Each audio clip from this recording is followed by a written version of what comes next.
So are we.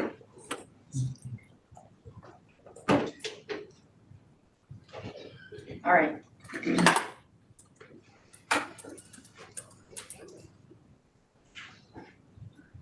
All right, welcome to the Natomas Charter School Board of Directors meeting for March 10th. I will call us to order at 5:06. Roll call, Dr. Gaffney. He is on his way. He will be a little late. Okay. Justin? Here. Nita? Here. Sean? Here. Gina?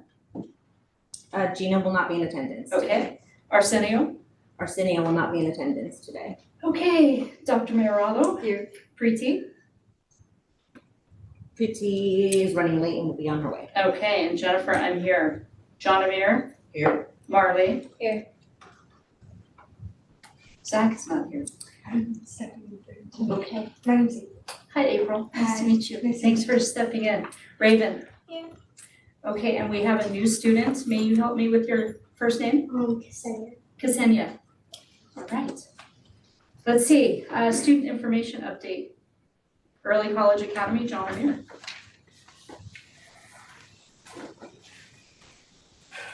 Alrighty. Hello, everybody. Again, my name is John Amir. I'm a senior at ECA. So, ECA leadership held a Valentine's Day grand fundraiser the week of Valentine's Day to raise money for our school events, so for our future events.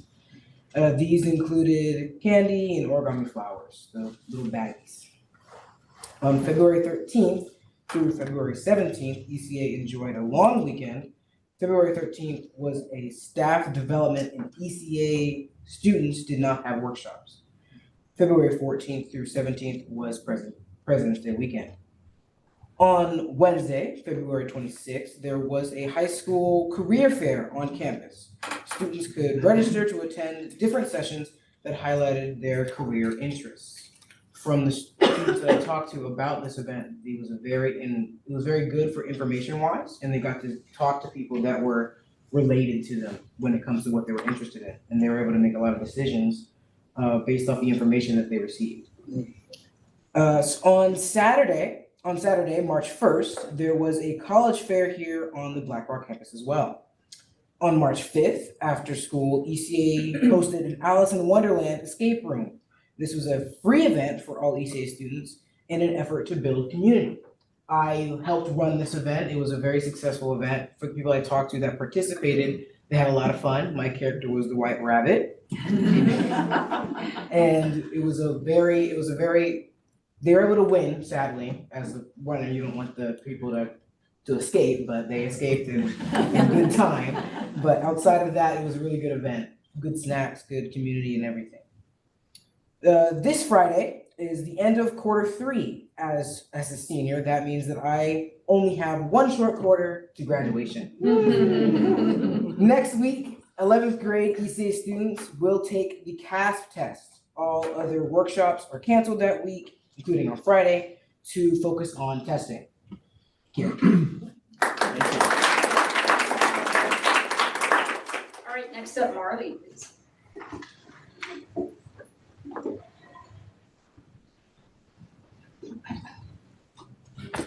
Good evening, everyone. Today I'll be presenting the Leading Edge Board Report. So first, starting with school culture, we had our BSU Performance Showcase that took place on February 28th. It was a very good showcase. The BSU students took a lot of time out of their days on Mondays and Wednesdays to prepare, rehearse for this play. Many people were able to sit in the amphitheater and enjoy the play. It was a very nice time called Remember the Time. Girls basketball ended with a record of 7-3. Boys ended in 9-1. 6th grade soccer has started. They've started their games as well. They've been doing pretty nice. Yearbook pre-orders. Get your yearbooks. And ASB movie night is coming up. And they're hosting this for Leading Edge. And it's their first social / get together of the school year. And it's going to be very good. They're between High School Musical and Sonic 2. And surprise, High School Musical is rated PG. Our recent events. Varsity basketball season ended. Black History Month. Spirit Week has taken place February 24th to the 28th. Black History Month has also ended for February 1st to February 28th. Sacramento State Black Excellence Experience happened on February 27th to 28th. They had on-the-spot admissions. They had a Black Experience Expo. They also had a diversity fair and campus tours with a special performance taking place on the 28th. Our upcoming things we have going on is our movie night on March 28th. That's going to be happening in the amphitheater. And we also have our sixth graders having a very fun field trip to the Crocker Art Museum on March 19th. Academic-wise, we have wrapped up trimester 2, which ended February 28th. Math reading session has also finished up, and they celebrated with a very nice pizza party, good pizza. And Learning Lab session 3 has also sadly ended, and we're on to our favorite subject and favorite thing to work on, portfolio. So yeah, to wrap it up, have a great rest of your day.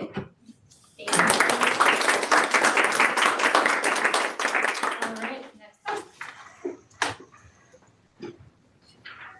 And board, if I may, the PFA report that's in the packet is a bit different than what you have printed in front of you. So I'm not gonna present the PFA, what I have in the packet on the board here, because I don't wanna confuse anybody, so April. Hi, my name is April Zanato, and I will be providing the PFA updates for the month of March and a little bit of February. So at the end of February, the 24th to 28th was our College and Career Week, and on the 26th we had Career Day, which I actually helped out with. It was really interesting to get to learn about a bunch of different jobs. And on the 1st of March, we had a college fair where colleges came to visit and give students information on all of their different programs. And that same day was the BSU Showcase. This was hosted by Ariel Earthley, who was a senior. This was her senior project, and she was even recognized by our state senator, Angelique Ashby, for this. And she also hosted a Black-owned market at the same time. And on the 4th of March was the Red Cross Blood Drive. This was hosted by Ella Rice, who's the sophomore and the president of the Red Cross Club on campus. That was my first time donating blood, which was a little bit scary, but it was cool to be helping. And then March 6th to 8th was the middle school musical, which was Seussical. It was really fun. I watched it. I was one of the ushers for it, and they took on the whimsical world of Dr. Seuss, and they had 4 performances. And on the 8th was the Golden Empire Festival, where Honors Symphonic Band and Honors Orchestra competed at the festival for judge feedback and ratings.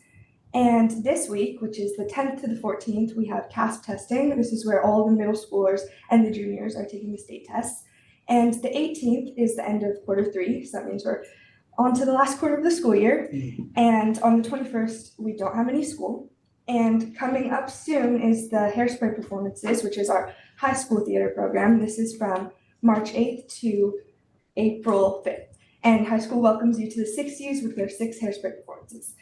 And on the 4th, American Artists Gallery opens. So this is where the 11th grade visual artists present their art. This is paintings and ceramics and drawings, and it's all inspired by their American artists that they chose to study this year.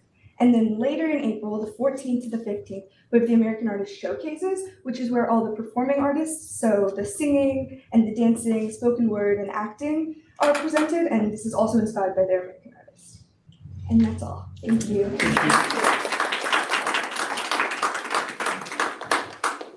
I think is it Raven next? It is. Yes.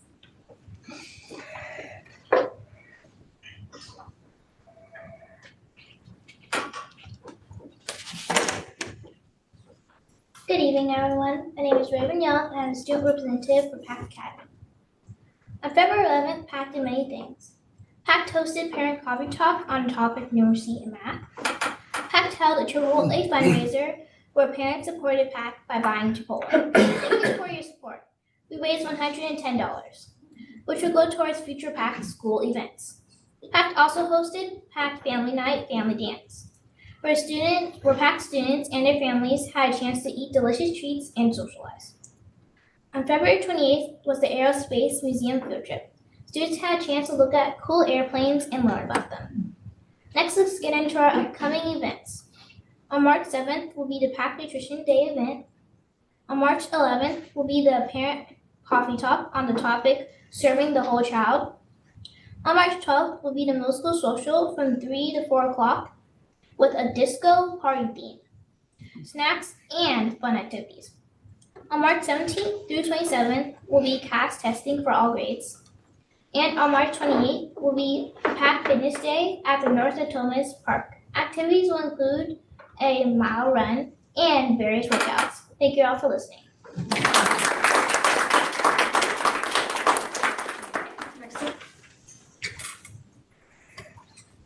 Hi, I'm Cassini Patricia, and I'm from Natomas Charter School. Hello, Natomas Charter Board members. My name is Cassini Patricia, and I am a 5th grader at Star Academy. I'm excited to share our school updates for February. First up, we had the Valentine's Day parties in our classrooms. We gave out different types of candy, and some students gave out cards. We had a lot of fun that day. Also, we had We also had the 4th grade overnight field trip to Coloma.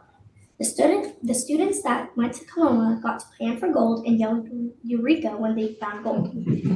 They also got to meet a real Native American and got to hear stories about how she and a lot of other Native Americans connect with animals.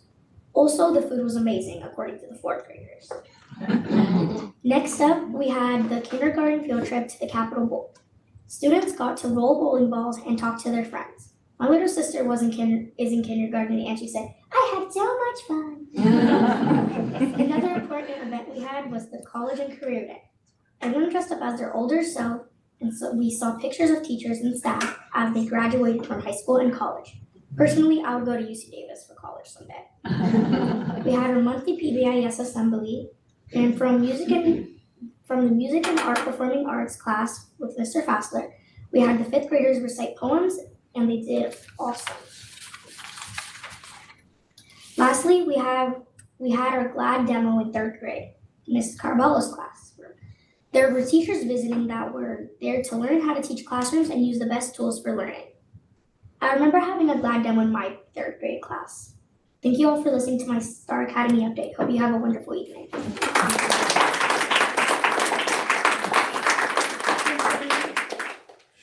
Next up, we have a Mandarin program presentation.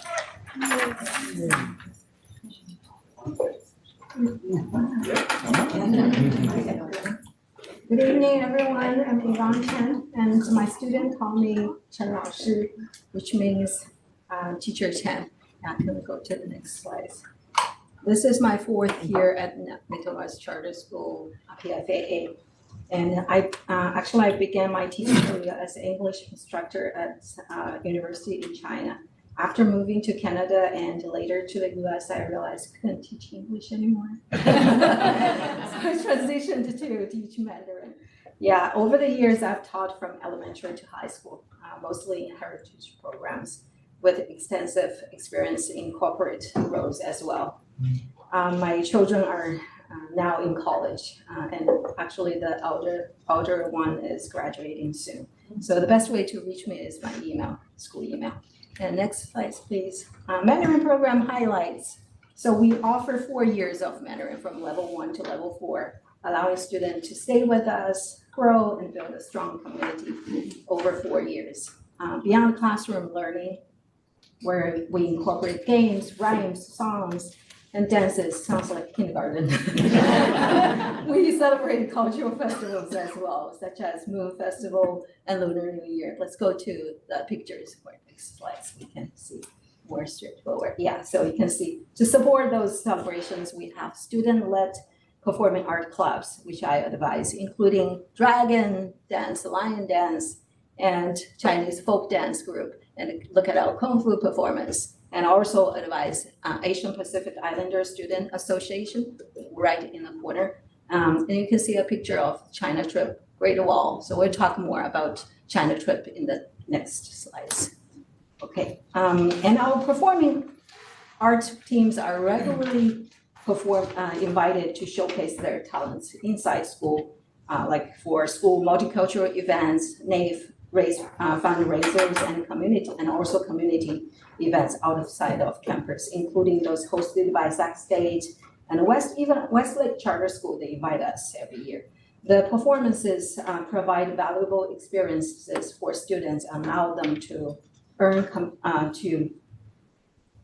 and also allow them to earn community service hours which is advantage when applying to competitive colleges like the UCs. It helps them. Next slide, please. Yeah, this is our Lunar New Year celebration. The last pictures were about the Moon Festival celebration. And next one. Anita was actually asking if the dragon was gonna come tonight. The dragon is pretty neat. Yeah. In addition to performances, we organize annual field trips to San Francisco's Chinatown on the left and Angel Island on the right side, collaborating with our ethnic studies and history teachers. This way, students not only learn Mandarin, but also gain deeper insights into American history. So it's learning everything together. Growth, next picture, next slide, please. Growth of Mandarin program. Based on demographic data, Natoma's area actually has a higher percentage of Asian residents compared to the rest of Sacramento, the Sacramento average. In fact, Asians make up the largest minority group in this community, based on the data. If you like numbers, you can take that. You can tell, surpassing both Black and Hispanic populations. Therefore, offering Mandarin classes actually reflects our school's commitment to serving our community. Thanks to the strong community interest and engaging activities, our Mandarin enrollment has grown by 60% in the last 3 years. And the number of students earning the seal of biliteracy has also doubled. So we anticipate adding at least one more class next school year, showing that our program is thriving. And next one, partnership with schools in China. Our participation with the Chinese schools began actually 10 years ago, way before I joined the school, with One Voice project trip to China in 2015 and 2017, and the Chinese classroom program. After pandemic, our program continued expanding. Like one student, you can see the list, one student attended a lot of them, the trips are free Star Talk summer program at University of Hawaii. And one student was selected through auditions and a year of training workshops for the Chinese Mermaid musical theater production. You can see the picture in the next one.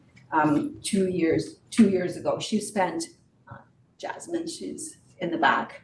Yeah, she spent 4 weeks in China, including 2 weeks of rehearsal and performances, followed by 2 weeks of travel in different cities, with all expenses covered. So that's awesome for her, not only for learning, but exploring for her career later on. This year, we are holding audition for another musical production at our school later this month. We also hosted UC Davis high school exchange student from China last spring. And we are continuing collaborating with Jinan Sacramento Sister City Corporation through their Youth Ambassador Program. Okay, last but not least, recent and upcoming China trips. Yeah, that's my last slide. As I mentioned earlier, we're working with JSCC's Youth Ambassador Program, which provide a lot of amazing opportunities for our students. Last spring, we had 3 students attending their China trip. Last summer, 1 student made it, and during the same summer, we had 1 student and participated the almost free Flying Tiger summer camp. That's how we were introduced this, that connected with Flying Tiger to do a larger scale summer camp this year. So in winter, the past winter break, we had 4 students, 2 here, 2 there. They joined the almost free trip organized by CCCA. And Olivia and Giselle will do the presentation right after mine. And in spring, the coming spring break, we have 5 students who will travel to Beijing and Shanghai through K-12 Scholar, a nonprofit program led by Ms. Ren. She was here like 10 years ago teaching Mandarin. During the summer, we're planning for the coming summer for an almost free Flying Tiger summer camp trip with 23 students and 3 staff chaperones attending. This is an amazing opportunity. We're so looking forward to it. Now let's listen to our student story about Thank you for your time. Hello everyone, I'm Olivia Lake. Hello, my name is Giselle Popescu, and I would like to take a quick moment just to say how much we appreciate our Mandarin teacher, Chen Lasher, because we've been her students for the past 3 years, and we felt so loved and so supported by her. We genuinely feel like we're her kids. Like that's how much she cares about us. She really supports us so Yeah. much. You should see life lessons we get in class, like really helpful. Anyways, but I just quick round of applause for her again. Amazing. Anyways, we're here to talk to you guys about our winter China trip from December 26th to January 2nd that we had this past winter. It was a all paid free opportunity for us to go. It was amazing, once in a lifetime experience. And yeah. This was our first day of travels. We went to the San Francisco International Airport and we took an early 10 a.m. flight, and then it was a long 15-hour flight until we got into Beijing. We flew into the Beijing Capital International Airport. We did customs and then a few more security checks, and then we were able to get on the bus and take a 2-hour bus ride until we got to our hotel and ended off our first night in China. And just to say, all the hotels we stayed at, they were all 5-star hotels. They were really nice. They were really nice. Okay, so this is our first official day in China. We were in Beijing, and we went to go visit the Great Wall. It really is great. And then we also went to go visit Tiananmen, Dajiangnan, which is like a shopping center square. It was super nice, a good experience. Me and Olivia got tea there. It was amazing. And then we ended the night with hot pot and Peking duck. So if you guys ever get the chance to go to Beijing, highly recommend going to get duck and hot pot. Oh, again, this is our first train ride while we were in Beijing. We took a early train ride to Shijiazhuang. It was about like 6 hours, right? But this is a high-speed train, so it's going like 300 miles an hour. It was really like nice inside too, and the train station is huge. Like that's an 8 escalator. Like it looks like an airport. It's like San Francisco Airport, honestly. And they have like 10 train stations in Beijing. It's amazing. But first, when we arrived in Shijiazhuang, we got a bus ride to the foreign language school where we were greeted with a camera crews and students from the school. And we got to do some amazing calligraphy, and we did paper cutting. And then after that, we got to do some games with the students and chat with them. They did some performances for us, and then we performed a traditional fan dance for them. It was really nice, really fun. I really wish we could have spent more time with them, but our time got cut short. We had to go to dinner. And then we got to go to an amazing performance that was held by them. So amazing. It was in a local theater, like imagine the Benvenuti times like 3. Like it was kind of crazy. It was amazing though, so beautiful. And imagine like the amount of performance that we have at our school, like times 10. It was absolutely insane. Yeah, they were preparing for like months before we came. But yeah, it was so worth it. It was so amazing. Okay, on our 4th day, I think this was my favorite day, to be completely honest. We got to see pandas at the Shijiazhuang Zoo. And they're so, like in person, they're so big and they're so fluffy, and you just want to like squeeze them, like they're so adorable. The whole zoo, it was huge, but it was so cold. Well, obviously it's like December, but it was like super cold there, and we all had to like bundle up together. We had to be like this. Yeah. And then after the zoo, our time did get cut short. We also got to see a really cool performance. What was it? What were they doing? Like you know, like how people do stuff at carnivals. Yeah. Remember at the zoo? Oh, it was like acrobatics. acrobatics. Sorry.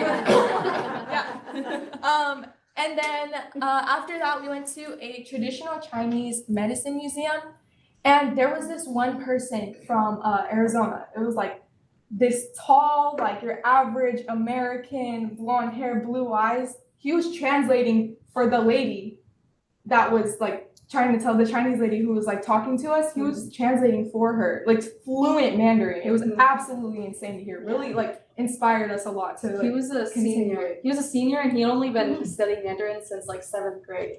like, and he was fluent, like sounded like native. It was Very crazy. motivational. Really Very motivational. And we got, anyways, at the medicine museum, we got to make these really cool like dye water fans, and then we also got to pound some traditional medicinal Chinese herbs and make like little scented patches, which was really cool. And it was overall such a great experience. After that, we were all really tired, but then they took us to this like one very scenic like movie type town where we got to take a lot of beautiful pictures, and it was just an overall amazing day. Another day of travel.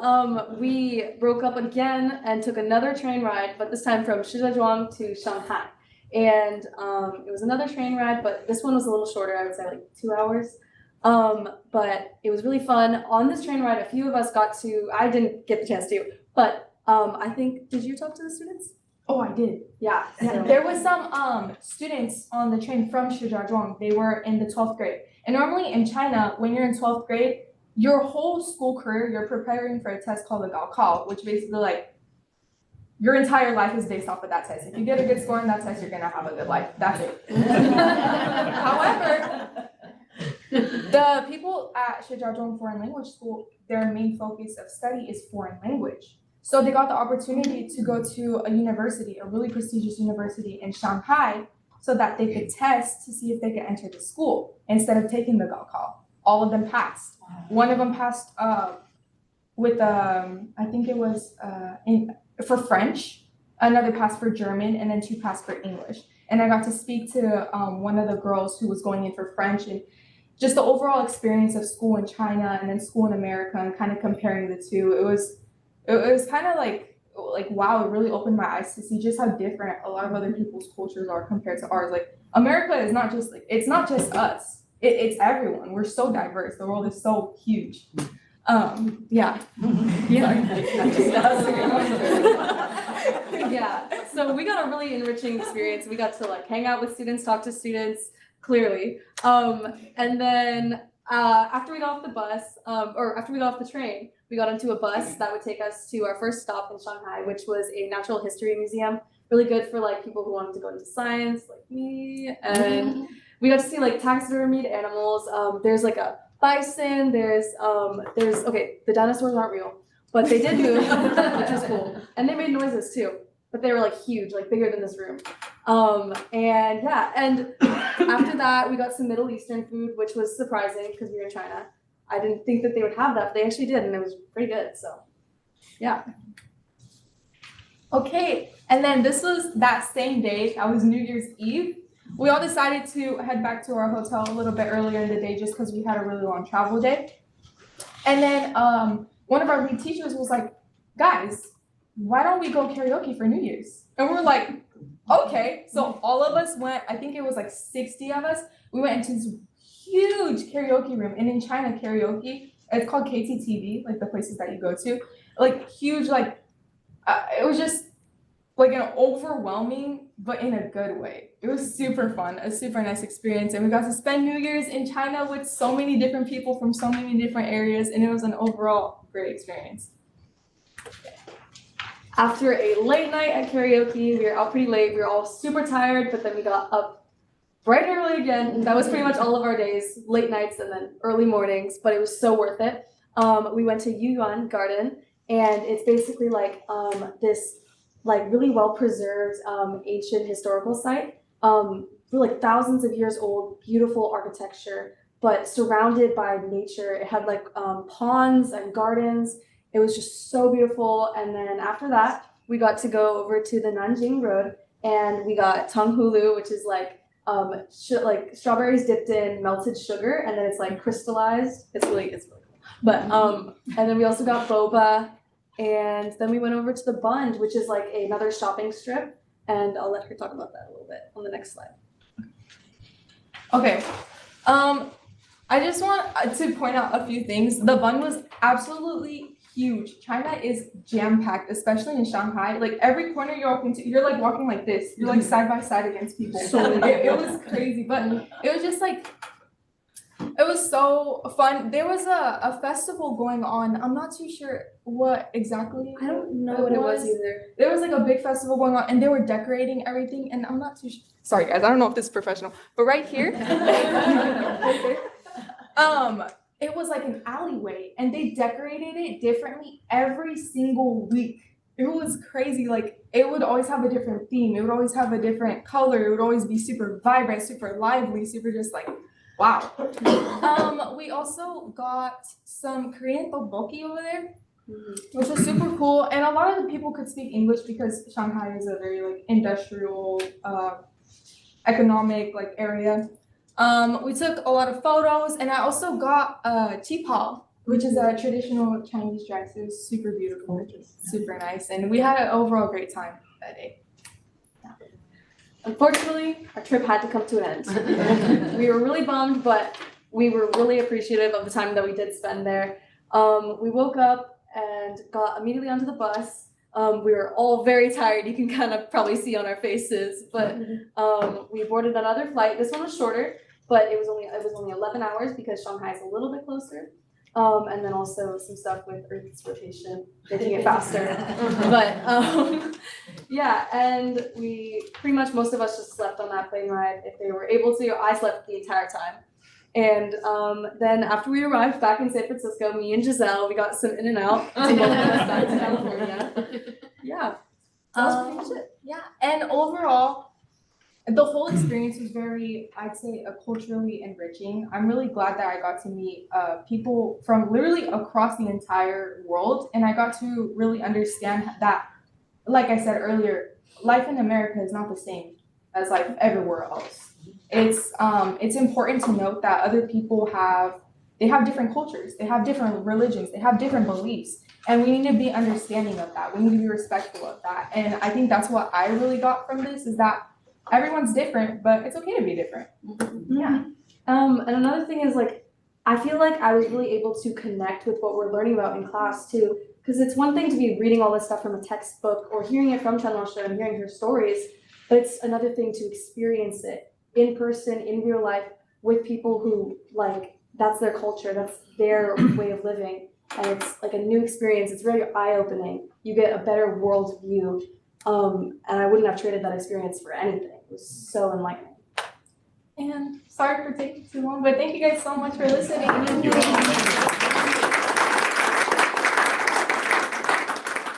Before they go away, I would just like to thank Peggy and Garrett and all of our Mandarin students. You know, over the last 10 years that we've had this program, we've been fortunate to have really passionate educators and families and students grow it into the program that it is. And just like the students shared, it is a language program, but it's more than that. You know, one of the things I really appreciate about Yvonne and her predecessor Peggy is they've done a lot of work to really give kids an opportunity to not just learn Mandarin, but see the world at the same time. And I think, you know, at this moment in time, given all the things we're navigating in the world, one of the best things we can do for our students is really help them develop that global perspective. So I know for Yvonne, it's a lot of work, but you're making a huge impact. Thank you.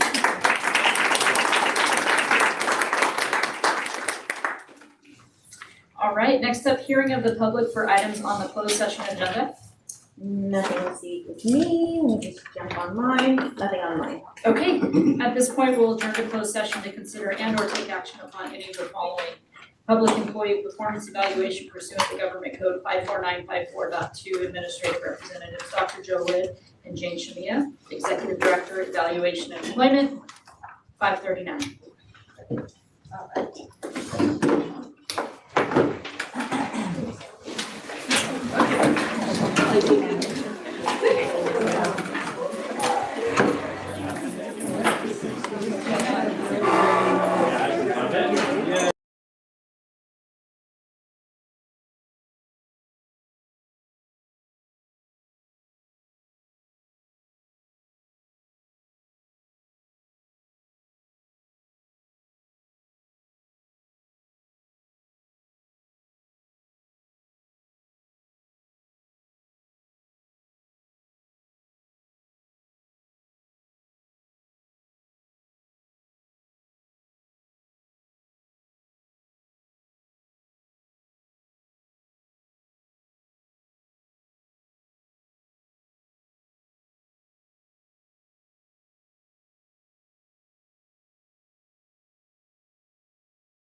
Oh, Lord.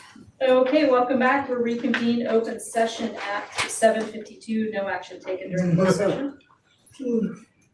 Oh, yes, let the record reflect Dr. Gaffney is here. Thank you. Anybody else we missed in initial roll call? Did you get Pradeep? Oh, officially me in here? too. Thank you. All right. Let's see. Tonight's agenda. May I have a motion to approve tonight's agenda? So moved. Thank you, Dr. Gaffney. Second? Thank you, Nita. Roll call vote. Doug, Yes. Justin, Yes. Nita. Yes. Sean, Yes. Gina's absent, Arsenio's absent, Maria, Yes. Preeti, yes, Jennifer, I'm a yes. Moving on. Comments, questions, consent items? Okay, not everybody wants. May I have a motion to approve tonight's consent items? So moved. Second. Oh.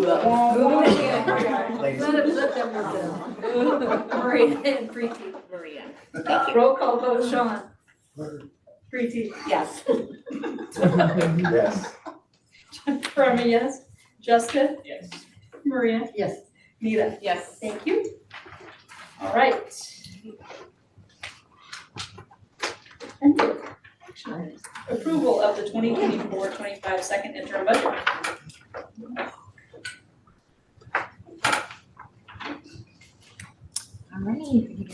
All right, well, good evening, everyone. I'm going to get started here with our second interim report. This is the second of our required interim reports that we need to do, according to Ed Code.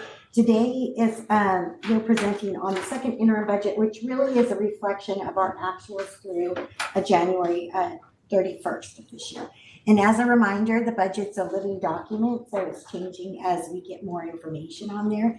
But also too, one of the things that we're required by Ed Code is to certify our interim reports as well as budget reports. And so the second interim report that we're showing today, we are also going to be presenting that to Natomas Unified, our authorizers, in May. And so they like to use some common language regarding these certifications, which is either positive, qualified, or negative. So a positive certification, we will meet our financial obligations for the current and 2 subsequent years. Qualified means may not meet financial obligations for the current or 2 subsequent years. And negative would be will be unable to meet financial obligations for current or 2 subsequent years. So this is basically what we need to stand up in front of Natomas Unified and really show that we are fiscally solvent here. So that's something that I never shared with you guys before, but that's something that we present at Natomas Unified. So if you go to the next one. Today, we're gonna go over the second interim report with the major assumptions, a summary of the report touching on revenues, expenditures, and our contributions, as well as fund balance, the multi-year update, what our fiscal condition is, and the next steps in the budget cycle. So you can go next slide. So this graph right here shows our major assumptions. So nothing has really changed since the first interim report. Since we reported first interim, the governor did release his January proposal. And you'll see that our enrollment we are using is still the same CBEDS, the 1855. We're projecting flat enrollment for the 2 out years. And we're projecting our average daily attendance at about 95%. Consistent for all 3 years. For this year's COLA, it still remained the 1.07%, but the 2 out years, as the governor released his January proposal, those went down slightly in 25-26 and then up a little in 26-27. We also use the lottery rate factors, consumer price index, and the rates for CalSTRS and PERS. So those are the major assumptions that we use for building the budget. Next slide. So regarding revenues, second interim, we're projecting over $26 million in revenues. Of that, the majority, 79%, is related to local control funding formula funds based on average daily attendance. And the average per pupil school-wide is just over $12,000 per student. We're projecting about $320,000 in federal dollars. and then lottery 481,000, sped over 1.5 million. Other state revenues, 1.8 million, and that includes all of the categories of one-time money. And then local is 1.4 million. If you go to the next slide, picture of our expenditures. So certificated salaries makes up about 37% of the expenditures at 11.3 million. Classified salaries are 3.3 million, or 11% of the total expenditures. Employee benefits, you'll notice, is 6.3 million, and that's about 21%. Supplies and materials, over 1.3 million. Services and operations, 4.6, and then capital outlay, 3.3 million. So at first interim, we had added in all of our facility grant carryovers, and so makes up the majority of the capital outlay, with a few summer, spring projects that we've added to the budget for this year. So this is our expenditures by function, which I always like to show this chart. This is more of a representation of our local control, our local accountability plan, our LCAP plan.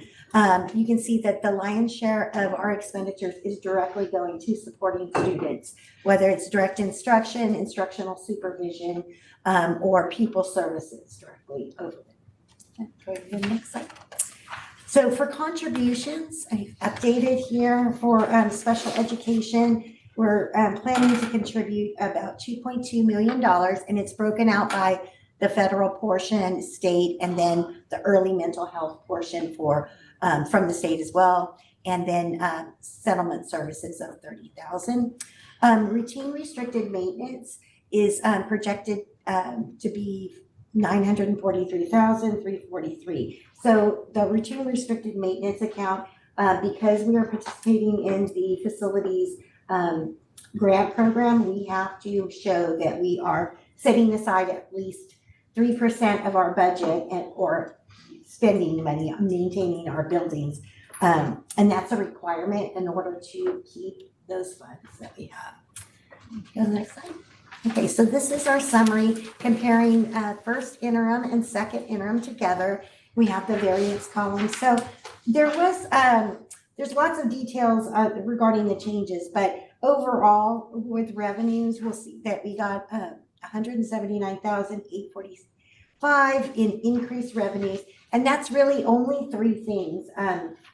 There was about $7,000 that we're getting for new literacy screening professional development money, another $23,000 for additional arts and music Prop 28 apportionments, and then the rest of it is donations related to field trips and stuff. So that was the lunch.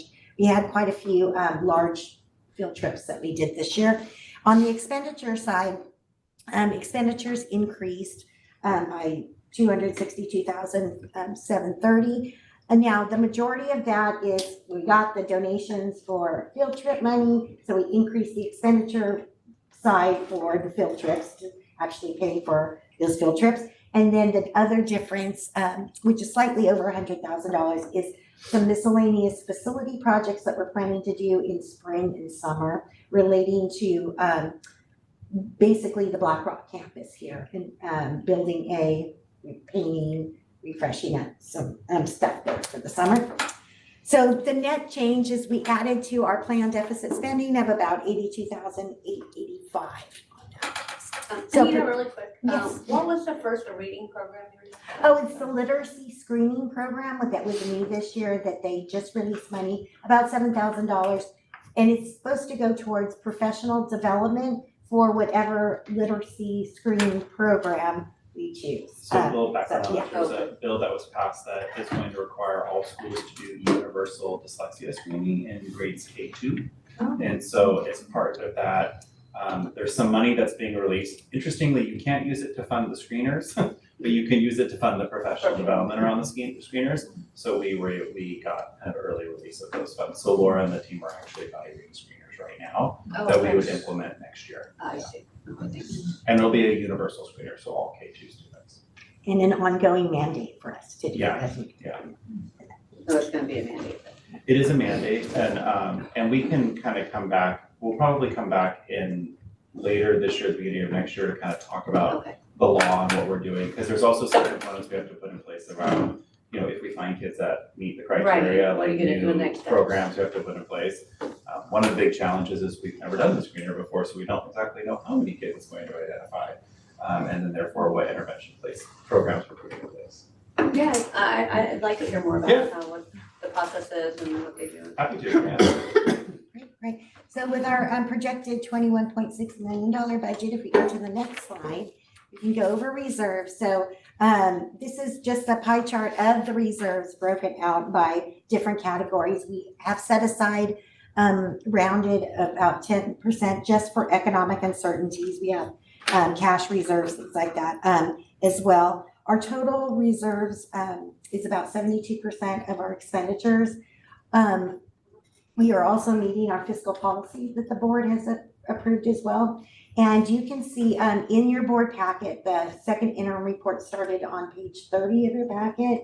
By about page 41 is the board summary that itemizes out the components of the fund balance for you. So if you go to the next slide here, this is another way of looking at our fund balance broken up by the headers on the financial summary report that starts off with operating reserves is about 51%, and then program reserves is 49%. So the operating reserves is really for cash flow purposes, for cash deferrals, economic uncertainties, whereas the program reserves are earmarked where the board back in September had committed funds for facility projects and setting aside for salary and benefits for to delay layoffs and pension costs and things of that nature. Next, our multi-year projection. So based on the new dartboard that we got for as of the January release from the governor's office, we have updated our multi-year projection using those COLAs. We've removed all one-time monies and categorical funds that are going away. And then on the expenditure side, we're including estimated step and column costs of what we do have.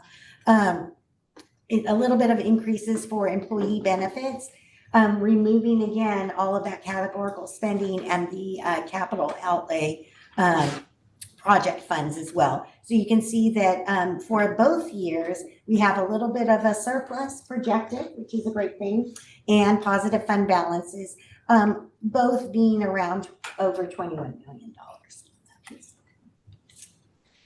All right, so the bottom line, which we always show to the district too, outlining and really emphasizing our positive certification, is all sunshine and truffles, if you want to say. So it's good news. So outlining here, where we really emphasize that the current and subsequent years, we're going to have positive fund balance, positive cash flow, and that, like I said, is a really big deal. So going to the next slide. And then we are already focusing on next year's budget. So we will be going to the May revise, which is going to be a workshop on May 21st. And we're already starting budget development within the next couple of months. We may be bringing to you proposals for salary schedule changes, work calendar, employee handbook, and those things related, so that we can all wrap it up in the budget with our year 2 of our new LCAP, and bring it to you in 2 sessions in June on there. So I'll open it up for any questions. Questions from the board? We're in a pretty good place entering the coming fiscal year. Yeah, sunshine and truffles. Yeah, as Anita said, right now we are in the process of really looking at, hopefully additional compensation, re-looking at our health and welfare benefits, some of that information from the comp study, and hoping to bring that back to you all in April. And then I guess the other thing that we've kind of learned is, if you remember a few months ago, we asked you guys to commit the reserves to different goals, so we committed to our facilities fund, which is good, because we learned that that's actually what Natomas Unified is asking of all of the charters. So if we have relatively large fund balances, which we do, just making sure that the board has made some commitments. You can always change those commitments later, that you're not like signing in stone, but to be really clear about, how those funds are planned on being used, which for us, a lot of it's the upcoming facilities. One question. So recognizing at the federal level, there's pretty significant proposals out there related to. What do you mean? It's pretty calm waters. Department, I see that, the federal funds are a fairly small component of the budget, but so if there was something that moved forward, like how much of that, what I think it was 323,000 is already something that's been received, could be clawed back, could be not provided, like what is the risk there? Is it all of that amount or is it a smaller amount? It is pretty much all that amount. So how the federal government comes is that we're lucky if we get the money a year and a half after we use it. It's always on a reimbursement basis, and right now they're still giving us reimbursements for prior years and stuff. So it could be that maybe a portion of prior year's money, if they decide they're not going to release it, but we've already turned in expenditure reports showing that we spent that money, so they should have paid us. It's, for us, it's a little over 1% of our overall revenue, so it's granted relatively small. I think we will hear, should the feds choose to do that, we're gonna hear a lot more noise from the school districts in the state that are also getting Title I and other high poverty funds. So we're monitoring at this point. That's a good question. So really quick, on the revenues, the lottery. Yeah. Can you expand on that? Is that from our lottery? Yeah, so no, well, it's the state lottery, Okay, so it's state lottery. And Players so, scratchers. yeah. I was like, So it's not Not the Thomas Charter Lottery, completely different thing. but that still counts because how do we get money? and we're right with the average of the state. Everybody gets about 2% rounded of their budget in lottery, and so they're great presents to give out, stocking stuffers, things like that, because education.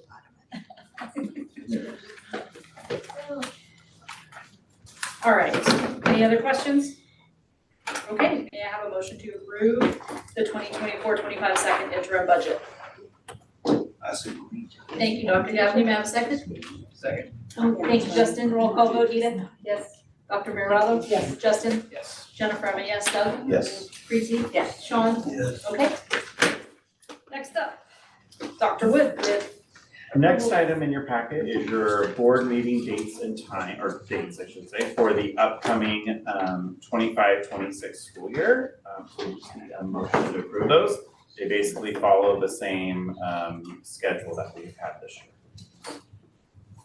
All right, may I have a motion to approve the 2025-2026 meeting dates and times? So moved. Thank you, Maria. Thank you, Doug. Roll call vote, Nita? Yes. Maria? Yes. Justin? Yes. Jennifer, I'm a yes, Doug? Yes. Preeti? Yes. Sean? Yes. Okay.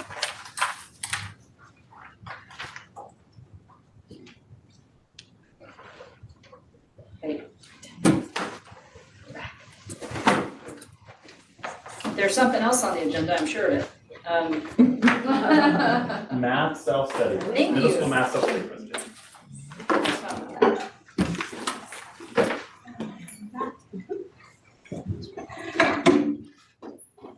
All right, get my team assembled here. So you don't have to hear me talking the whole time. All right, so we are here to talk about our middle school math program self-study. Go to the next one, please.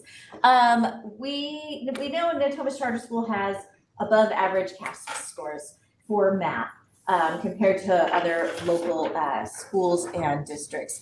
But we have seen a decline in our scores. And so because of that, and because we've been so focused on math, we had put together a math self-study, which was Courtney Selvey, our math TOSA, what I always talk about, Dr. Sun and myself and Dr. Wood. And so we sat down and we said, what can we do? Let's really investigate and dig deep into this. Because we had some challenges where we saw learning disruptions from COVID and a greater disproportionality. So we really wanted to look at that. Also what we were seeing, if you go to the next slide, please, see, is that while we see growth in math in elementary school, once they hit middle school, we see it go down up to 30%. And then it starts to pop back up in high school. So we really wanted to hone in on that middle school time period and look at what's going on.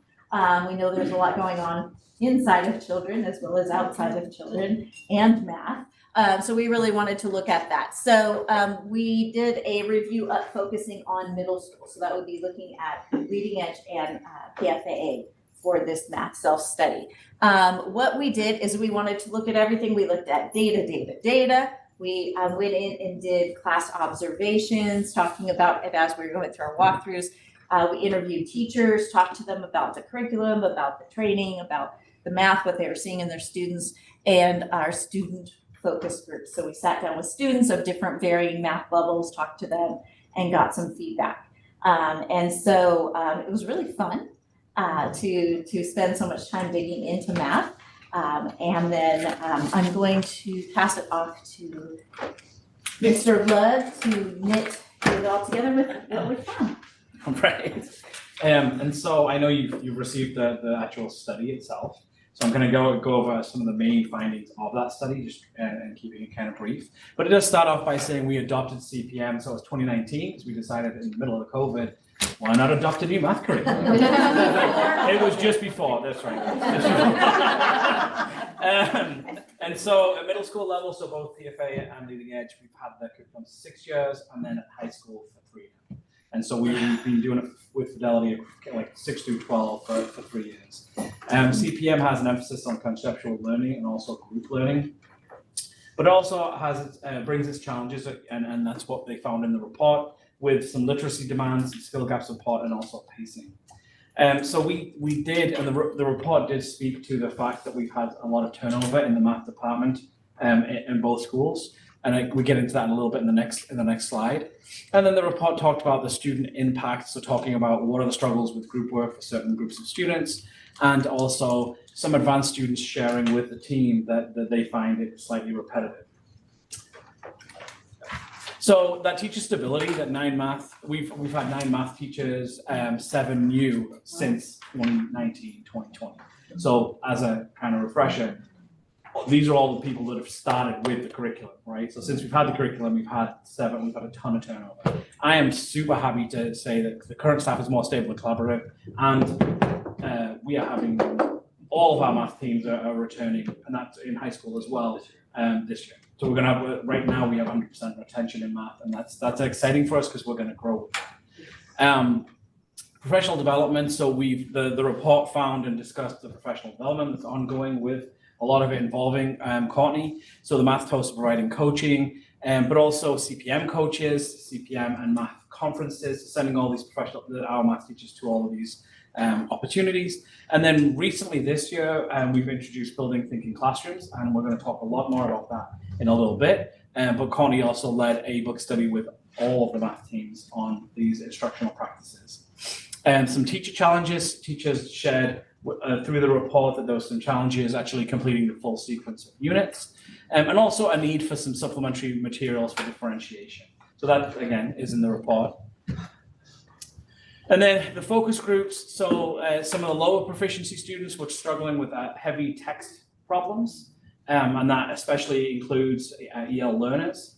And then higher proficiency class, there was a desire for more challenging, some realistic activities. I do want to say that we shared all of this, and we went through the report with all of the team, and it was exciting to do that. They looked at it as a hey, let's grow from this, as opposed to anything else. And just that realistic activities. I had a 6th grader come up to me the other day who was like, Mr. Love, you'll never guess what we just did in math.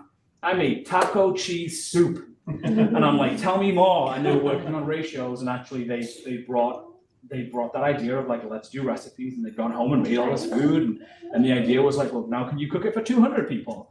Oh, thankfully they didn't cook taco cheese for 200 people,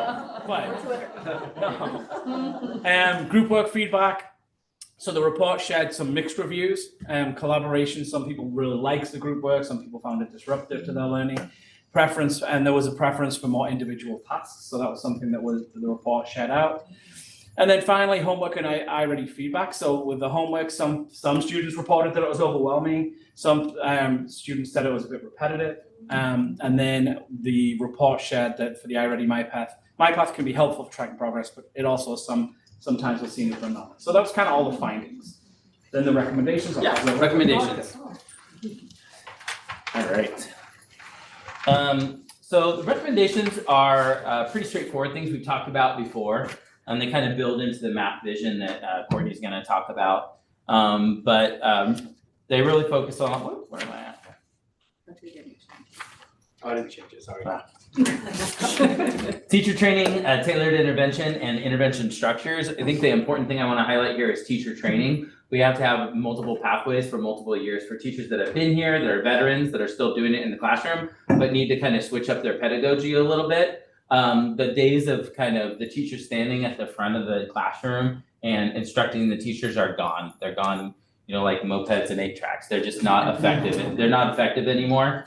And so we really need our teachers to be advancing their pedagogy and then also having clear pathways for new teachers to build that. So we're going to be working on this admin team multi-year professional development plans over the next few months. On to the next slide. We'll talk more about intervention when we get to the math vision piece, but enhanced curriculum pacing, that's really staying on track to ensure that we're hitting all the standards and not leaving gaps behind. Differentiated instruction, reading support and literacy, and parent engagement and expanded assessments. Hitting the parental engagement is very important. There's never been a time when a parent said to their kid, I wasn't very good at reading, but you just got to get through it. But we hear that all the time in math. So it's really important that we say, to bring our parents in. I know Nita was at one of our math nights and we played math games, and you're going to get some math games tonight. But little wrinkles like that, along with these other changes to make sure that we're bringing in the families, changing our language around math, and equipping our families to do the work at home and not leaving our kids behind. On to the next slide. So some next steps. Gareth and Courtney and I attended some Building Thinking Classrooms workshops together at the beginning of the year and started to iterate on our math vision. It has 5 components that you're going to hear about tonight, as well as we're going to be working on a comprehensive PD plan that I mentioned that'll be multi-year. We're implementing a new fluency program. Similar to reading, when you get to middle school, you're kind of expected to know some things like 7 times 8, and you're supposed to know it fast. But if you go into our classrooms, you realize sometimes that's the barrier. It's just that I'm still computing some simple arithmetic, and we're supposed to be doing linear equations. So we want to go back to that and make sure we have a really clear program for that. And then the extended families and community engagement. And then I'll turn it over to Courtney to talk about our math. All right, so on the slide up here, you can see our rather lengthy math vision, but the process of building this math vision with our 2 principals was really great, and it really comes down to 5 things. So my next few slides, I'm going to talk about the 5 main ideas that are within our math vision. So the first one is just aligning our curriculum and our instructional practices, which CPN is our curriculum, and Building Thinking Classrooms is a research-based pedagogy that we're adopting. And as you can see, like the items that we have bullet pointed there, they line up quite a bit, right? What we have in Thinking Classrooms and what is delivered in our curriculum. So what's great though is that the Thinking Classrooms piece adds in our equity practices, it's more engagement strategies. It's gonna get the math to more kids. So differentiated station rotation is another practice that we do in middle school especially. This actually is my favorite because I get to do it. Often we have teachers who they look at their data, whether it's a unit test, whether they're looking at the iReady work that their kids are doing, and they say, I have this group of kids who they can't long divide, right? Man, 7th graders, I'm still reteaching them long division. So they'll bring me in, they'll say, look, I need you to do a station. So I'm running a station on long division because that's where one group is starting. I might get another group that comes in next and I do an extension piece. But I'm there to help differentiate. The teachers are there at another station moving the curriculum forward. So just it's a way that we can fill gaps, which as you know, there are quite a few gaps these days. Yeah, let's do next slide. There we go. All right, we use iReady as a placement tool. We use it as just a way for the students to communicate to us what they know and helps us to address what their needs are. You can see on the slide there that's one of our data chat tools that we use with the students, so they can like fill out, this is what I got first time, and this is what I got in the second diagnostic. Helps them with goal setting and to really be thoughtful about their growth throughout the year. So using iReady is one of our pieces. No, go ahead. You're good. And then the Math Facts Foundation and Fluency piece. This is our new thing. We're starting to just put roots down in. It's exciting, but it's really, really necessary because, you know, the kids that we have in middle school now missed those fluency years in elementary school due to COVID. So we're really trying to close those gaps. I know Rasa already mentioned our game packs. So if you want to take a look at those little game packs in front of you, this was a great idea that Joe brought to me and said, hey, what if we do this? And I was like, yes. And I started shopping immediately. So you have little bags of dice and you have cards. And then some of those games that are in there, I made up. Some of them I stole from online, but they're all just to help them practice and get that like rote memorization down that is boring to do, but also a necessity, right? If you're going to be successful on higher level math. So that's one thing. We're working on more ways to push that out to families. We did do our Math Facts and Fluency Night, and we want to expand that into next year. Parents were really excited. The people who came were like playing the games, and we had a good time. And I was able to pull the families and say, like, this is what your kid needs, because we did group them using data. This is what they need. Here's why you're doing it. And the families were like, okay, and took their games home. It was fun. And you created differentiated math game packs. So you Yes. created, like, little kids, middle kids, bigger kids. Yeah, so there's a TK through 2 packet. You guys have the middle school one in front of you. And then there's also a grade 3 through 5. So if you guys would like one of the other levels, send me an email. I'll like send it home with your kiddo if you have a kiddo. So yeah, but this is our new thing. It's exciting. We're also working sort of an online practice piece through quizzes, where the kids can move through the ranks of their times tables, because that's really our big one, is they don't have their times tables. We can't get them to solve algebraic equations in 8th grade if they cannot multiply 2 numbers together quickly. It just takes too long, and then they get frustrated. So that's sort of our new big push. Okay. And this is sort of all the additional supports that we're building in. So this is sort of our last piece here. Really, we're trying to codify our instructional practices, really pulling in those thinking classroom strategies. I am there to coach the teachers through that. I'm super excited about it. Thinking Classrooms is amazing. We're working on the community engagement. So like our Math Facts and Fluency Night was great. Curriculum Night is awesome. Hopefully we're trying to push that into more orientation style stuff so that everyone has to get it. Right now, parents are kind of having to opt in, and we're really like, we want everyone to get this and know that it's necessary. So that's where we're working. Also, we're supporting co-teaching. We put some examples of our interventions that we have going on and that we're hoping to implement in the next year. We're still waiting on numbers for some of those things. So that's where we are. Gonna bring Laura back like a boomerang to finish Actually, can you this go up. back just like for a second? There's something about co-teaching I want to call out, just make sure Oh, the yeah. board knows. Oh, So if you're yeah. not aware, co-teaching is where we have an ed specialist and a general education math teacher working together in the same classroom to support students with disabilities. So rather than like pulling students with disabilities out and putting them in another room or getting support in other periods, there's co-teaching going on. And actually, I don't know if the team knows this, we were actually recognized within the Sacramento SELPA as being sort of the first group, like the guinea pigs, to really sort of launch this co-teaching process. And we're the first organization in the SELPA to not be in program improvement, or now it's called SIM, for math. We're actually the only group out.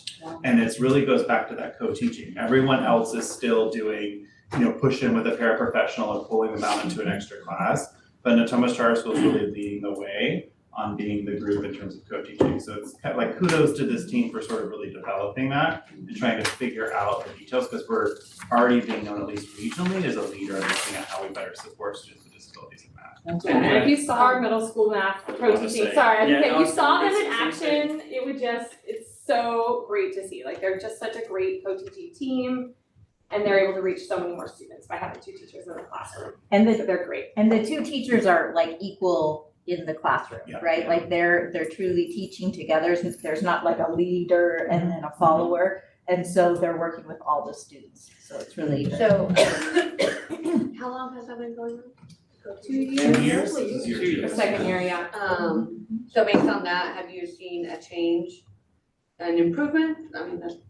Yes, absolutely. I mean, I would say, and jump in, but I mean, like, first and foremost, what I've seen in the classroom is students with disabilities believing they can do math. Okay, good. And then the skills following, you know, but like clearly, especially the students, you know, one thing we kind of mentioned at the beginning is we have two totally different student populations in middle school. We've got kids that have been with us since Star Academy and PAC, and kids that haven't.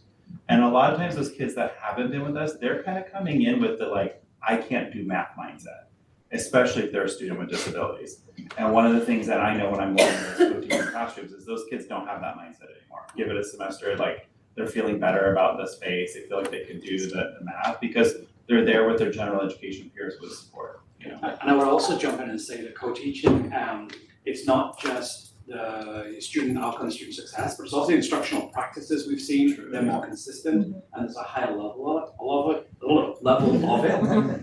Because co-teaching isn't just what's happening in the classroom, but they're also planning together.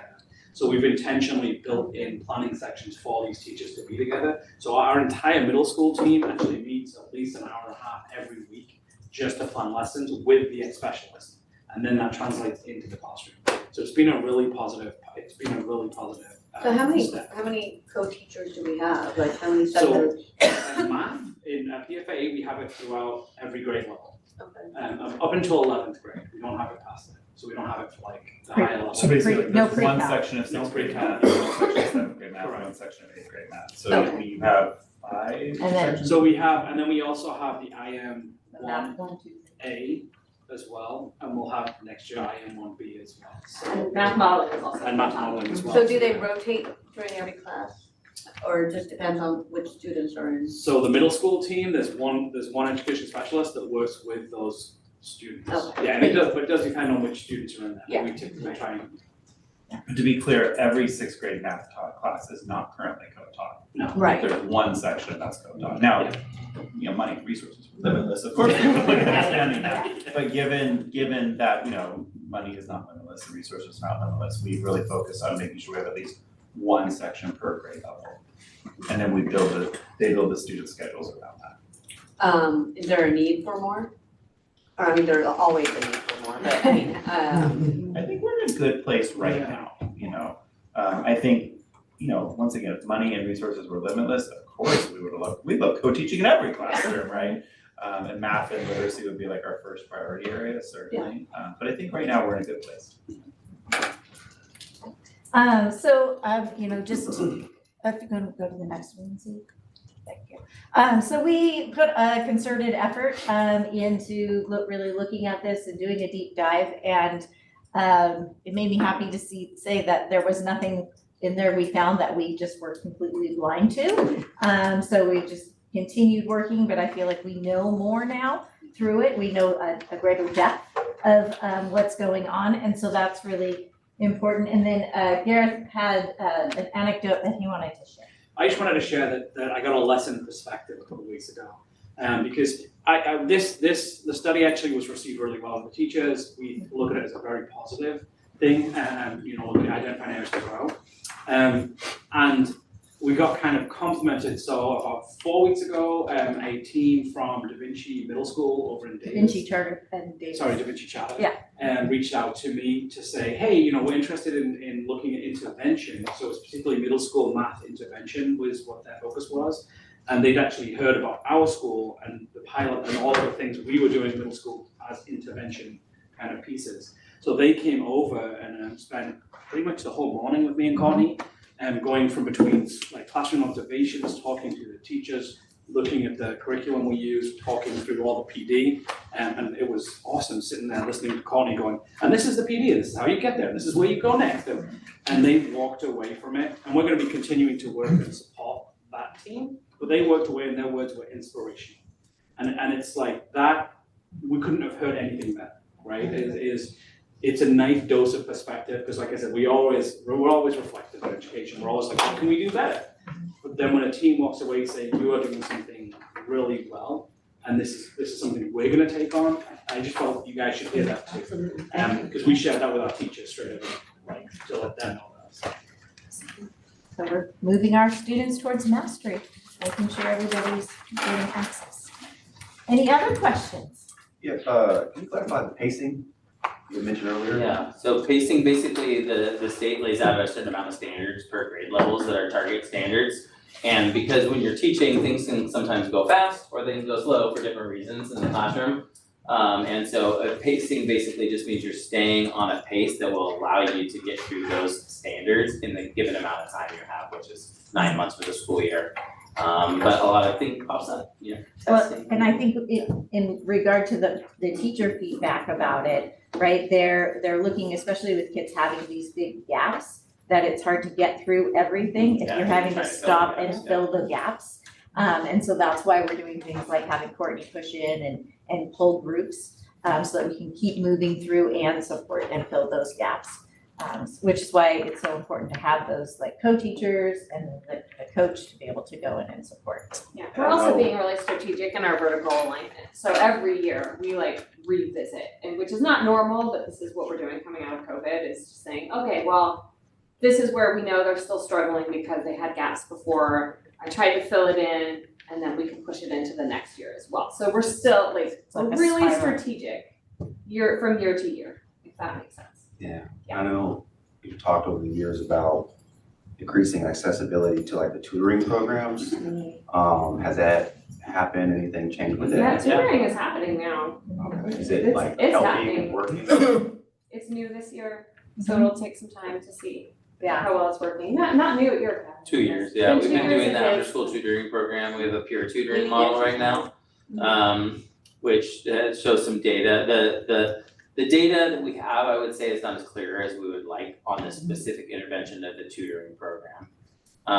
Just because of how it kind of, you're basically measuring it through these standards mastery assessments, where you're measuring how they do when they go in and how they do when they go out, and looking for incremental growth. So I think we're gonna revisit the peer tutoring model and combine it with our facts and fluency program, because we think that time might be better spent with those kids working on their basic math facts and fluency and really drilling it and getting the more engaging curriculum in the classroom. So that's what the conversation we've been having. And I'll say this year too, you also, didn't you guys change your learning labs so that you were doing the fluency assessments and then building intervention groups around it during learning lab? Yeah, we've done that for our literacy program as well. Yeah, so we have like phonics and reading fluency interventions, and then the math is the after school intervention, based on usually on their iReady or CAST scores. And that's peer, right, within their It grade is a level? peer tutoring model, yeah, currently. So they come in and they have a certain learning goal they're working on. Say you're working on graphing, and you get paired with a tutor that's mastered that concept, and you're ideally mastering one skill at a time. So you work, this week I'm working on this one skill, next week I'm working on another skill. And the teachers like And the look at the teachers are- data and arrange it, and so they're like, okay, Vasa's working on his sixes times table, right? And so they'll be like, okay, Vasa, you're gonna work with Courtney. Courtney, here's an activity to do to work with him on those things. So it's very directed, it's not just up to the kids to do whatever. So, yeah. No, last question was just, I know there's a section on the findings, and I know we talked about turnover. So do we find any specifics on what has helped the retention this year specifically? I mean, I can speak for, the team, right? There's a culture that's in there that's been really exciting, and I think that we found some people that definitely wanna jump in and buy into CPM. But I think we've created a space where math is now a fun place to be in the world of math, as opposed to, some challenges that we may have seen in the past. There's a lot of support. You have a professional TOSA that's coaching you. We just had how many teachers come back from Santa Fe? Six teachers. We sent them to Santa Fe for professional development. I mean, they're being supported and treating like professionals. Wow. And then a positive community. And the vibe in the math, like when we're collaborating with the math teachers, is really good, and they're very eager to learn. I will also add that the investments that you all as a board made into the salary schedule last year definitely Definitely. based on like one-on-one, real deal. Part of why we were losing people is they could go work for the state as like a data analyst of some sort. Yes, they were working more days per year than they were as a teacher, but there was a significant wage increase in the process, and given that at least as of now, the state has been primarily remote. They still had a lot of work flexibility, so we weren't really losing math teachers to other schools. No. We were losing math teachers to the state of California for the most part. So the financial investments, and I think the cultural investments that the team has made are kind of all helping together. We just have to continue doing more of that. So it's cutting on budgets and taking on people. Yeah. I have a quick question. I see that we're doing assessments and tracking progress on fluency through quizzes. What is quizzes? Oh, it's just an online assessment platform, but it's kind of gamified, so it's not just taking an online test. But you can time it, so we can put it on there. You need to know the time tables in 10 seconds, right? And they're just little short. There's a free version that you can absolutely as a parent. Having quizzes, and there's a whole range of things you can do. And we just Parents should invested take in a paid version. So we can see all the student data and we know where so as we build out the Facts and Fluency program, we'll be able to see basically every student in the program and exactly what math facts they know and what they don't. I just want to also just make sure that, I think hopefully that presentation made it clear, but the collaboration between us, it's been really exciting. It's something we've done together from the beginning, creating a vision to create all the kind of programs and circle knowledge for interventions across all of this. It's been really great to work with Courtney and Basra on that. Is this something that are we considering for K through 5? With model math study. Is model? The math study, I'm gonna say probably not at this point, because in K through 5, we're already seeing that they're making growth each year, significant growth each year. I mean, I think the things that we've learned, like, can be applied to K through 12 for sure, but not doing a math self-study just because they're already successful. So we're just gonna continue supporting, doing the PD, all of those things. But some of the things that have we're already seeing it. trickled down to elementary school from this have been the focus on facts and fluency. And so, and honestly, not just at Natoma Charter School, in my conversations with the school district, I've been explaining what we're doing, and they were seeing the exact same problems we were seeing, where kids too reliant on like multiplication charts in their folders or up on a wall and that sort of thing.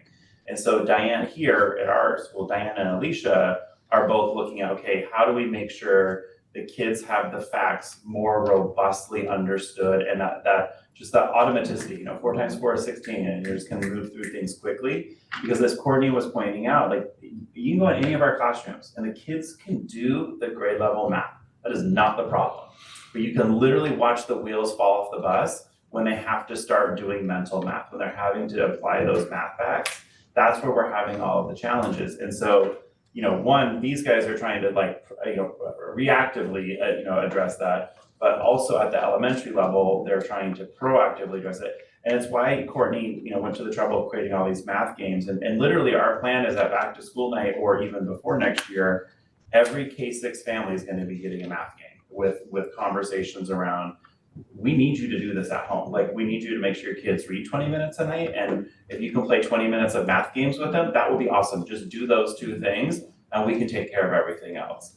And so we're really gonna be, hammering that next year, because if we could spend the next 3 years making sure our K-8 students really knew their math facts, our math scores would take care of themselves at that point.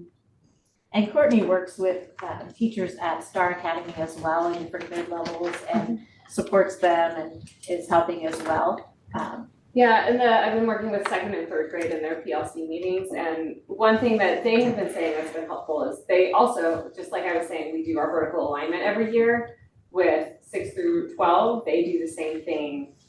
I think they did it maybe differently this year than I had done it last year, but it was helpful because the second grade team was saying, oh my gosh, the kids still could not add when we got them last year. So they added in just 2 weeks of extra practice with addition that they should have gotten the year before, but we're working on other things they should have gotten the year before, right? And so we're filling it in, and they're saying it's been so much better, right? So really just kind of the communication vertically has been really important and helpful for us. Now we have a collaborative and dedicated staff. Yeah. I mean, one comment and one question. So the comment on parent involvement, I mean, I've heard that across the board with some teachers at Star. Yeah. So I think that's gonna have to happen. Otherwise, it's gonna be hard to see a change within the kids. So I think, back to school night, I was thinking about that. That would be an ideal time probably because everybody goes to back to school night. About tutoring, have you ever thought about utilizing like the high school kids? So we do have the Sac State kids as well. We have some students who are math majors, planning to become math teachers, who are coming from Sac State. It's part of a class that they take. So we do have them coming now. We finally have got them through the paperwork that they had to do to be able to come. So they've been coming. We had two kids coming last semester.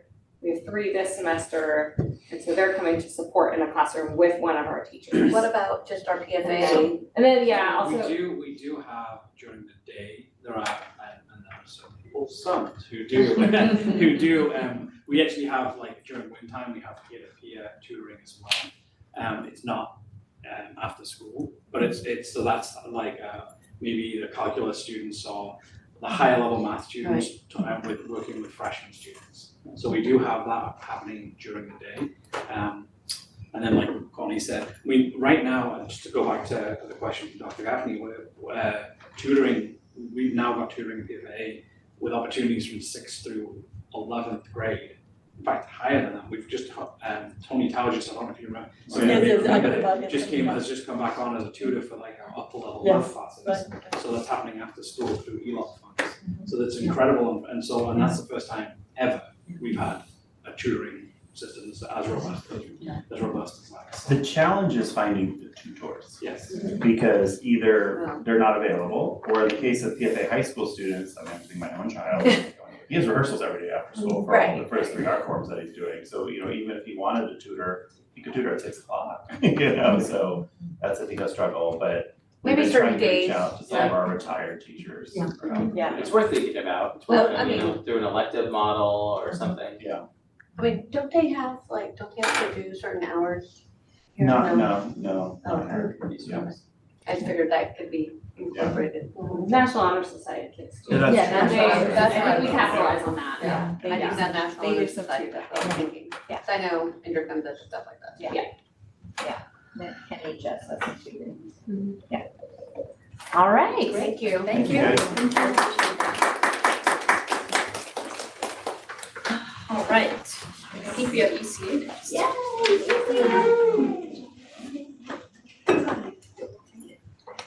All right, Early College Academy presentation. Hello. All right, I'm here to share our annual updates on the ECA program. This is our team. I was really excited when I was making these because our team has not changed outside of one addition. And so that was really awesome. We had 100% retention last year, and we actually added 1 teacher. So we currently have 6 full-time teachers, 1 40%, and then 1 20% teacher, in addition to our office staff and instructional support staff and myself. This is just an update on our enrollment. Our enrollment has been steadily growing. This year, we're actually just about exactly where we were last year, which is actually a good thing because our class who graduated last year was what we call our bubble class. It was the big COVID class. So it was the largest class we've ever had. And so they're gone, and this year's senior class is much smaller. So this year's senior class right now is only 22 students, and last year it was 37. So even though we lost a giant class, we're holding steady, and that's actually really good. And based on that pattern, I'm thinking we'll be at about 130 next year, which is another good jump in enrollment.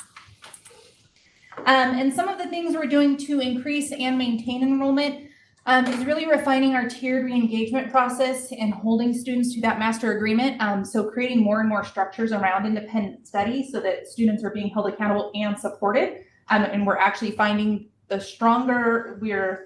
higher we're setting the bar, the more they're meeting it, I should say. And so the more we support them, the stronger they're becoming, and we're maintaining our enrollment. So students are staying, we have less students leaving, which is great. We're increasing our social media presence, so that's a great post. This is our Alice in Wonderland escape room that John Amir was talking about earlier. So this is a Facebook post from when they held that, and so trying to make sure we're posting and advertising. Yes, there's a star there. Increasing our dual enrollment opportunities, which I'll talk about in a minute. Building out some more community partnerships, and then just continuing to do everything we can to build the school community and get the word out there about our program. And some of those things we're doing out in the community. One is just the nature of our program allows for strong community connections because there is so much flexibility. And so many of our students have interest outside where they're connected to a ton of dancers. We have a lot of dance studios. We have students who volunteer at Mozak, which is the science museum. And so people are doing a lot of things out in the community. Our seniors do the community service project, and so we continue to refine our senior experience class, and part of that class is a project. And so this year, actually, the requirement was not just that it be an internship or it being actually had to be community service based. They had to identify a need and then help support that need in the community in some way. So that's been really awesome. Oh, it says extracurricular activities, including, and then it cuts off. So we have lots of extracurriculars. We have lots of clubs, student government, all of the things you would see in a typical high school outside of sports. We don't have any sports. We are recently partnered with Headwater Science Institute. So tomorrow, actually, all of our biology students are walking over to North Natomas Park and doing a field study. So they actually have a scientist who comes out and walks them through actually gathering data in the field, analyzing the data. They're looking at biodiversity. And so that's really cool. So I'm super excited for that one. We also have the Open Doors field trip on Wednesday. It's a very busy week. So we have Open Doors on Wednesday, which is where the seniors get to go to the courthouse and actually participate in a mock trial. And then on Wednesday, we're also going to UC Davis on a field trip. So we have, I think, 4 or 5 college field trips happening this semester. So we have ARC, Sierra, Davis. We did Sonoma State, if I can remember correctly, earlier this year. And so we're trying to get students introduced to as many colleges as possible and just getting them out there. Just a reminder, and slash maybe new, because I know we have a couple new board members since last year. Our students at ECA spend about 1.3 hours in person. So they're going to each of their classes once a week. Outside of that, their work is independent, and that's about 3.7 hours. So we have about 5 hours per class per week. That's the standard for our school. That makes it about a 75-25 time split. Our workshops take place on a set schedule, so students are not just choosing when they come to school. They get a set schedule. They have to come when their schedule says they're in class. When they're on campus, if they're not actually in class, they're working in our learning center, which is set up similar to a college common room. So that's a communal space where they can work together. If they need quiet space, we also have the computer lab, which is a silent zone. So that's where they can either put their headphones on or just laser focus, no talking, no nothing. That's also our testing area. And then we share our common spaces such as the library and our big events with PFAA, which is a really great partnership because it allows them to not only participate in all the big school events like prom and dances and that fun stuff, but our students can also take up to 2 PFAA classes per year. And so that gives our students many more options. Like I said, we have a lot of dancers, for example. So I think I have almost a dozen students in dance this year. So that's a really nice opportunity for our students. I know it's kind of hard to see here, but it should be on your printout there. This is just an example of what a 9th grade schedule might look like. So our 9th graders are here 3 to 4 days a week, typically, for example. A student with this schedule would be here half a day on Monday, the full day on Tuesday, and then half a day on Thursday. So we structure it that way intentionally so that our students who need more flexibility don't have to be here all day, every day, but they can be. So a student even with this schedule could theoretically be here 8:30 to 3:30 Monday through Friday if they wanted to. We do have a couple students who utilize that and they're here quite often. And that's where that flexibility piece comes in. While they're with us, there are 3 basic pathways. These are not set in stone. It's not that you have to pick one of these and it's exactly that, but this is kind of when they tell us their goals, this is how we kind of guide them their course selections. So students can either set a goal for A through G certification. That means that they're getting C's or higher in all their classes. And then with the new course sequence we're lining up starting next year, they would have about 6 college units, so 2 college classes. They can go for the IGETC certification, which means they would finish their general education pattern for CSU and UC. That gives them about 44 units, or they can really go for it and get an AA, which would get them 64 units before graduation. That's quite a lot. And so at ECA, our curriculum combines research-based programs and teacher-generated materials. So it's a really good mix of both. We are independent study, so it is important that we do have programs like SAVAS, which is our science program, and MathSpace, which is our math program. because they're designed for independent learning. So Savas, for example, is an interactive science textbook effectively. So students can go in and do labs in there and ask for help with a little AI chatbot thing. Their text is interactive where they can click on words to get more definitions. There's a ton of support. MathSpace is the same thing. There's videos, there's built-in tutors in MathSpace, ton of independence. But then our teachers also will add extra videos, give extra resources, give links to other things to try to help build on those pieces. The teachers have the flexibility to adapt and enhance their lessons so that they can really get creative and respond to student needs as the data tells us what the students need. They can kind of flex as they need to. And then to help with that, we have a continuous improvement process in place through the PDSA. And so this year especially, the NSQOL is an acronym, so it's National Standards for Quality Online Learning. And so really it's looking at, since we are hybrid and our structure is so different than a site-based program, what can we do to make our courses as interactive as possible, given that they're outside of class 75% of the time. And so we've really been working this year, especially on strengthening that piece. So using the discussion board more often, for example, having more opportunities for virtual group projects, things like that. So how can we really strengthen the independent piece? Again, trying to build that community, trying to get them working together, but also the flexibility.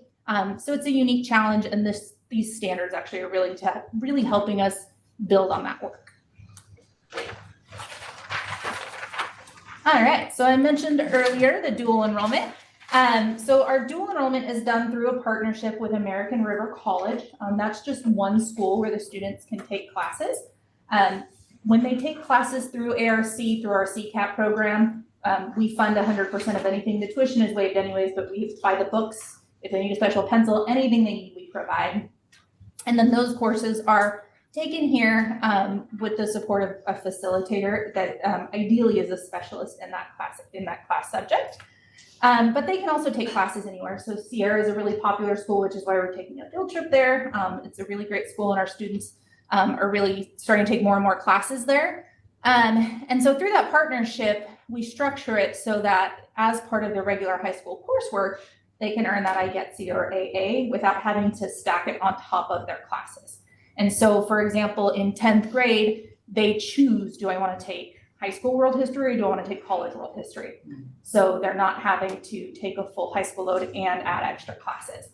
And since transitioning to that kind of model, we've been evaluating and expanding our courses. Thank you. And so now, like I mentioned, they're able to complete a lot of their high school requirements in addition to their college coursework. And so as we've refined this model, we've offered more and more courses every year.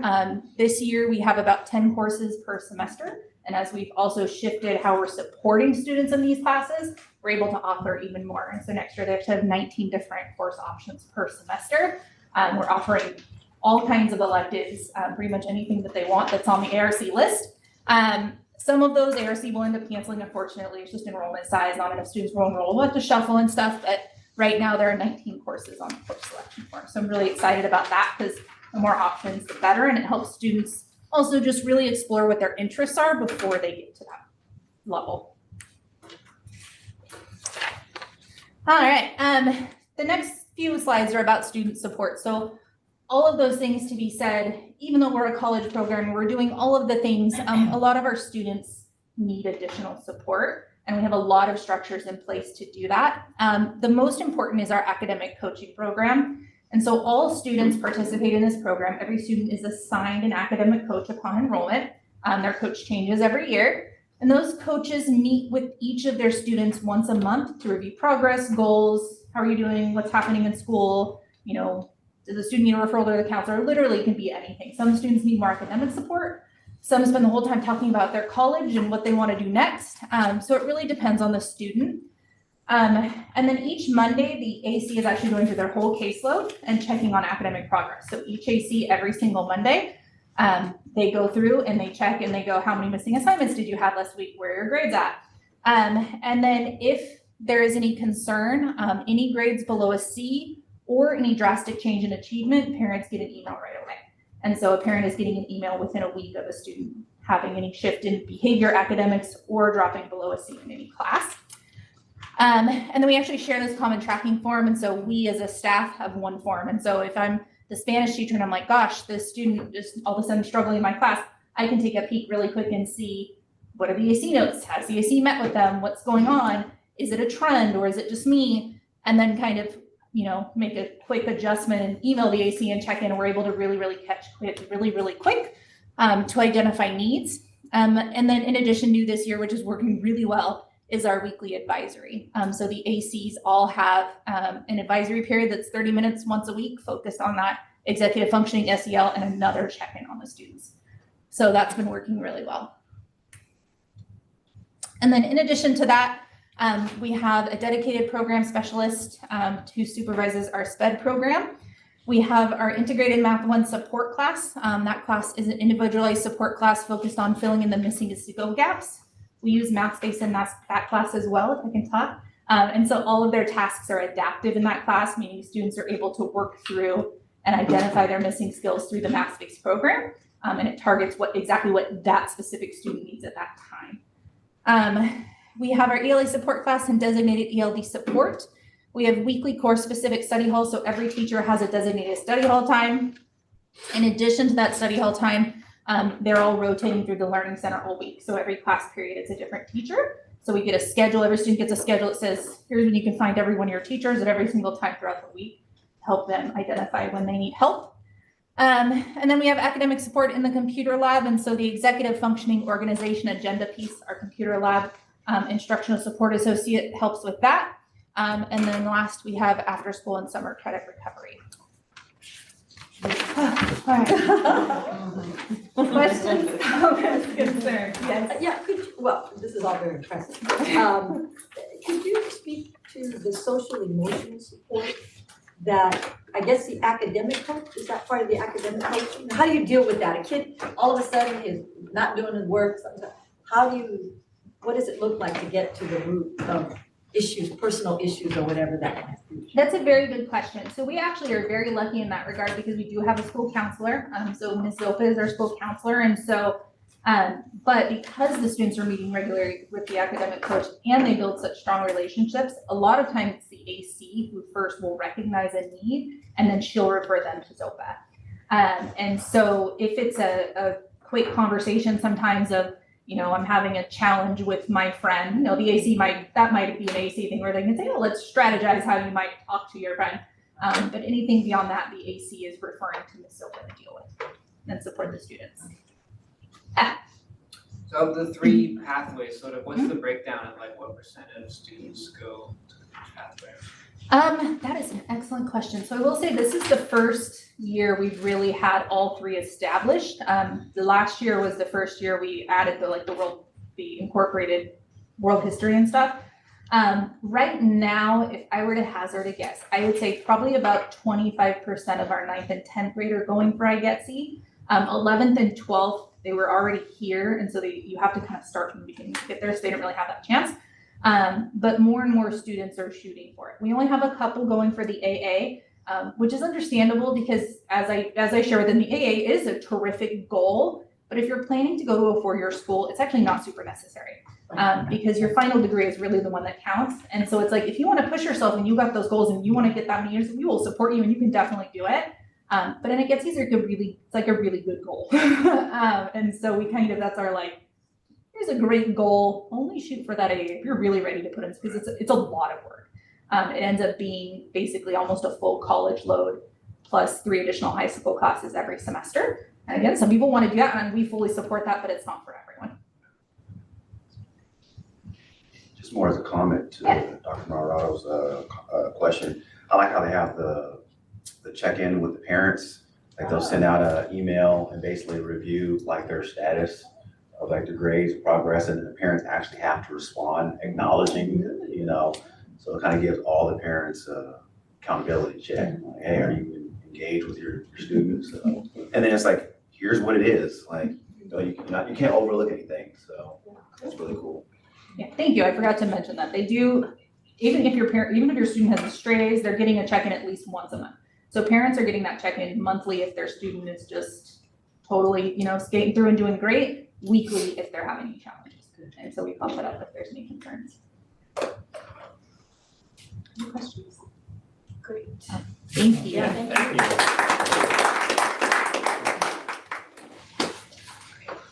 Right. Enrollment Enrollment update. So we are about to enter the third quarter of the school year. This is basically where we pause enrollment because we need to address CAS testing. Plus, people don't really want to transition into the school at this point in the year. It's a little bit late. So the numbers that you see up there under February 28th, basically leading edge is as of today at the same number, 265. PAC's at 115. So PAC is the kids boomerang in and out, kind of all the time at PAC. PFAA is sitting at 752, Star Academy is sitting at 601, and ECA is sitting at 118. So we're a net 1851, which is technically one above where we were at for CBED's 18. Any questions about enrollment? We are in the thick of application and enrollment season, or the enrollment season. If you have a senior, you can ignore me. But if you don't have a senior, then on March 17th, you start getting your enrollment information for the coming school year. So please keep an eye on your email because if we don't get a response, then we start wondering if you're not coming back. So we use that process to kind of do seat offers and stuff. And just to note, this time is the first time we're adding the registration onto that process as well, so it's going to be just one form. Only have one email you gotta find. Any questions about the enrollment and stuff? That's your moment to shine. You can record. This is Would you like to go to the lectern? The podium? Okay. I'm shy. This is your final reminder. Form 700 to do at the end of this month. Please don't make me hunt you down. Thank you. And how many have submitted already? Oh, Dr. Maharan, it's so good of you to ask. Thanks. How many have I submitted? I do this every year. Jen's got. And the last name. Jen's giving looks. Yeah, calling me out. All right, hearing of the public for items not on the agenda. Nothing received with me, check online, nope, nothing Here. online. Okay, hearing of the public for items on the agenda. Also nothing received with me, nothing online. Executive Director comments, Dr. Wood. Just a couple quick things. CAS testing has begun. The team's doing a really good job right now of making sure the kids are prepared for talking it up. If you have a child who's in 3rd through 8th or 11th grade, please make sure they're getting a good night's rest and coming to school ready to test. Our big screen musical Hairspray opens in a couple weeks on March 27th. But if you didn't already have it on your calendar, on April 4th, the Natomas Arts and Education Foundation, aka NAEF, is actually hosting a special gala at that night of Hairspray, where there'll be hors d'oeuvres, special performances. The tickets are a little bit more expensive, but all the proceeds go towards NAEF, which they're really trying to work towards doing a capital campaign. Their goal is to help the school with a lot of our facilities projects that we have coming up and that sort of thing. And then this is the time of year where we get to make our voices known to our legislative officials. So actually next week, Petra and I will be at the AXA Legislative Action Day, advocating on behalf of charter school students and public school students in the state of California, really making sure that we're fully funded. That's our number one talking point that we have. So anyways, we'll have some updates for you after the AXA Legislative Action Day. Okay, Board of Director comments. Wow, it's like you guys have been here Well, since it's Like you're five. tired. It's really only 8 o'clock, it's not 9. That's What time do you have to wake up? Not really, right now. Jen, I think all the presentations were very informative and detailed. Yeah. Thank you. Yeah, thank you, absolutely. All right, future board agenda items. So I have 2 things. I think I'm gonna change the wording on one. One, just a board review and discussion on the potential revamp. We may change that word of the math program, because obviously we heard a lot of great stuff tonight, but I just wanna make sure that we're really addressing that issue because it's been one for the past couple of years. It sounds like we're on a good track. Just wanna keep some eyeballs on that. Number 2, a review of the DEI work, specifically program or initiative efficacy. to evaluate like budgetary accountability, so. The DEI presentation will be here in April. Okay. And then with the part you meant about math, are you talking about like a follow-up presentation on like how are the things that we're implementing are going, or? Yeah, I guess. Okay. Yeah. All right, I might reach out to get some more clarification from you. All right. Unless you all want to stay, I'm gonna adjourn the meeting at 9:07. Thank you, everyone. Like, Kind of go.